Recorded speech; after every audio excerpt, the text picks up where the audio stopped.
Kalsada ng Mindoro, dala ang kamera. Kwento ng masa siya'y tumutulong talaga. Hindi lang content kundi puso ang dala. Sa bawat vlog may pag-asa kang makita. Kahit gaano kahirap siya lumalaban, ngiti at kabutihan lagi niyang tangan. Di lang pang sarili kundi para sa iba. Mindore ng raketera, dakila ka. Mindore ng raketera, vlogger ng bayan. Sa mahihirap, ikaw ang sandalan. Tulong mo'y tunay galing sa puso. Inspirasyon ka sa buong mundo. Mindore ng raketera, walang katulad. Pagmamahal mo'y laging tapat. Reyna ng kaputihan, dala ang ganda. Ikaw ang ilaw ng Mindoro sinta.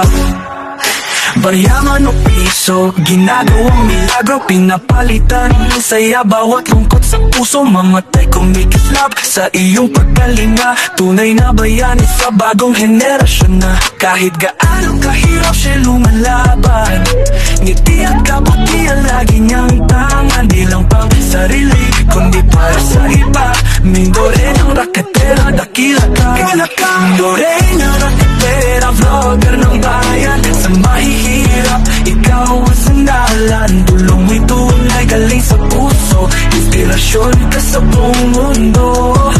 Mindore ng raketera, walang katulad. Pagmamahal mo'y laging tapat. Reyna ng kaputihan, dala ang ganda. Ikaw ang ilaw ng Mindoro sinta. Like and share, pero higit pa riyan. Pagmamahal mo'y ramdam ng lahat. Subscribers mo'y hindi lang bilang, kundi pamilyang nagmamahalan. Mindore ng raketera, vlogger ng bayan. Sa mahihirap, ikaw ang sandalan. Tulong mo'y tunay galing sa puso. Inspirasyon ka sa buong mundo. Mindore ng raketera, tinig mo'y pag-asa. Sa bawat vlog, ikaw ang himala.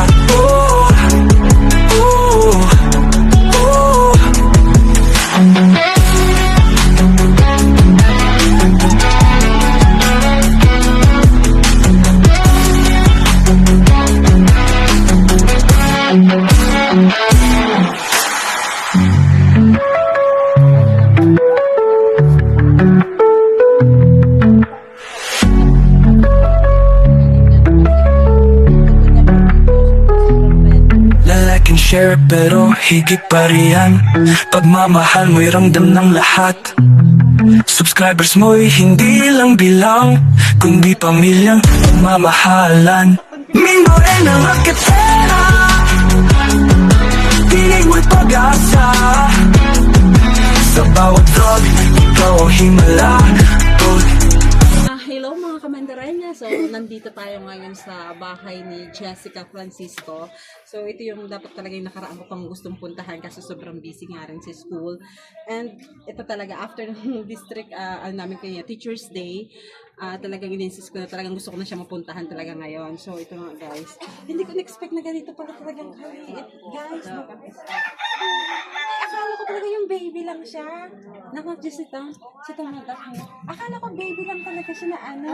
As in, isang taon na to. Isang taon na po. October 1 po. Anong diagnosis yung doktor? Ano po siya, kasi nung pinanganak ko po siya, sinabi po na wala po siyang bunbunan. Tapos, lock na po yan. Ganyan na, parang yung utak niya po katiting. Katiting. Ano niya? Ano gagawin ko?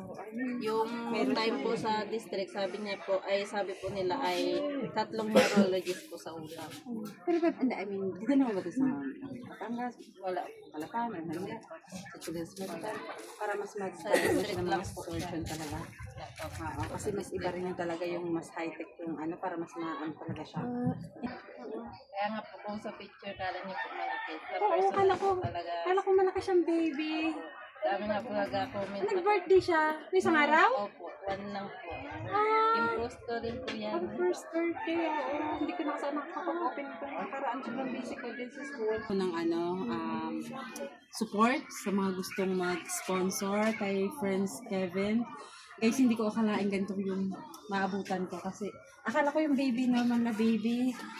Ganito lang pala siya kaliit. As in, dahil gawa nga ng marami siya siguro, hindi talaga kahit pa siya na check ng mga espesyalista talaga. So, ito nga, kahit ako natatakot akong buhatin kasi baka masaktan. Hindi ko kung paano ko siya bubuhatin. Hindi komportable. Kasi kawawa talaga. Diyos ko po. So, parang naisip ko kung maayos ba siya nakakatulog o nakakahinga ba siya maayos. Tapos hindi pala siya guys nakakakita. Nakakarinig lang pero hindi siya nakakakita. Kahit pala wala rin pala siyang boses. Ito lang, ganito lang talaga. Kasi papadaydayin mo lang. Ako lang po mag-apusang magpa-debit sa kanya kasi hindi po siya mag-ano. Aray, Diyos ko pa ako takot. Kung pag magugutom na siya, hindi ko rin po alam kung magugutom na siya o hindi kasi lagi lang po siya tulog. Kaya po, ang gagawin ko po, ginaorasan ko na lang po siya padididi. Nakakailang bote din siya sa isang araw. Ang ano niya po, inom niya, 2 ounce lang talaga. Mahina po siya Tulog na yan. Opo, Ano siya? tulog na po yan Tapos siya. inom na ulit Tapos, siya. opo, mag-oras na lang ulit po ako pa tsaka siya ang padididi. Tapos yung minsan yung 2 ounce na po na yun, minsan 5 oras bago niya maubos. Minsan hindi niya pa po nauubos. Ganito lang talaga siya. Parang lang siyang bagong panganak. O minsan, mas malaki pa nga yata yung bagong panganak. Sa normal yan. Nasa 1-year-old na to guys. Bali, yung parang hindi siya lumalaki. So, ganito lang talaga. Dapat talaga siguro matulungan natin siya madala sa mga espesyalista talaga, lalo na kung sa Manila, sa Children's Medical Center or sa Batangas, or even sa Calapan. Siguro mas maganda na rin makalapit kayo kay Lakong, para yung matingnan talaga sa mga espesyalista sana sa Manila din talaga. Even sa Children's Medical. Para makita talaga kung ano talaga ang problema.